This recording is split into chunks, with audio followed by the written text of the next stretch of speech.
6 species in genus Cerbera. The suicide tree, my exploration of the Cerbera genus. As a botanist, I've always been drawn to the unusual and the dangerous in the plant world. That's what led me to the Cerbera genus, a group of flowering plants better known by the ominous moniker, suicide tree. The name is no exaggeration. These seemingly innocuous trees harbor a deadly secret within their fruit. My fascination with Cerbera began with a news article about a string of deaths in India. The culprit? A potent cardiac glycoside called cerberin, found in the seeds of the Cerbera odolum tree. This compound disrupts the heart's rhythm, often leading to death within hours of ingestion. The article detailed how the fruit, with its fleshy outer layer and hard inner kernel containing the poison, was being used in cases of suicide and even homicide. Intrigued, I delved deeper into the world of Cerbera. I learned that the genus belongs to the Apocynaceae family, which also includes more benign plants like oleander and periwinkle. Native to tropical regions of Asia, Australia, and Madagascar, these evergreen trees and shrubs thrive in coastal mangrove forests and along riverbanks. Their glossy green leaves, fragrant white flowers, and attractive fruit make them a common sight in these landscapes. Unmasking the killer, Cerbera species. The Cerbera genus comprises several species, each with its own unique characteristics and distribution. Cerbera odolum. This is perhaps the most well-known species, infamous for its role in numerous poisoning cases. It's commonly found in India, Southeast Asia, and Northern Australia. Plant FAQs. Cerbera odolum, suicide tree. Cerbera mangas, also known as the sea mango. This species is widespread throughout Southeast Asia and the Pacific Islands.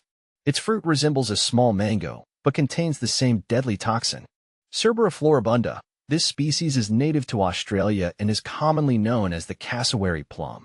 The fruit is a favorite food of cassowaries, who can apparently tolerate the toxins that are harmful to humans. Cerbera inflata.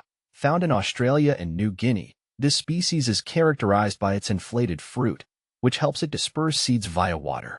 Cerbera demicola. This species is native to Madagascar and is less well known than its counterparts. Cerbera latoluend. Beauty and danger. The allure of Cerbera. Despite their deadly reputation, I find Cerbera trees strangely beautiful. Their elegant form, fragrant blossoms, and vibrant fruit are a testament to nature's artistry. However, their toxicity serves as a stark reminder of the power and danger hidden within the natural world.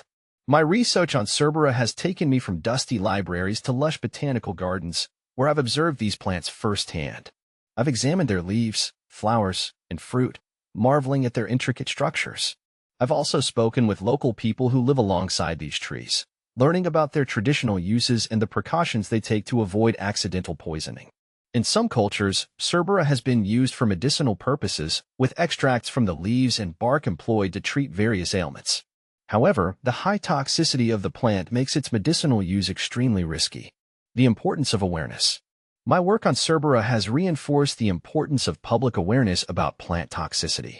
Many people are unaware of the potential dangers lurking in their own backyards or in the exotic plants they bring into their homes.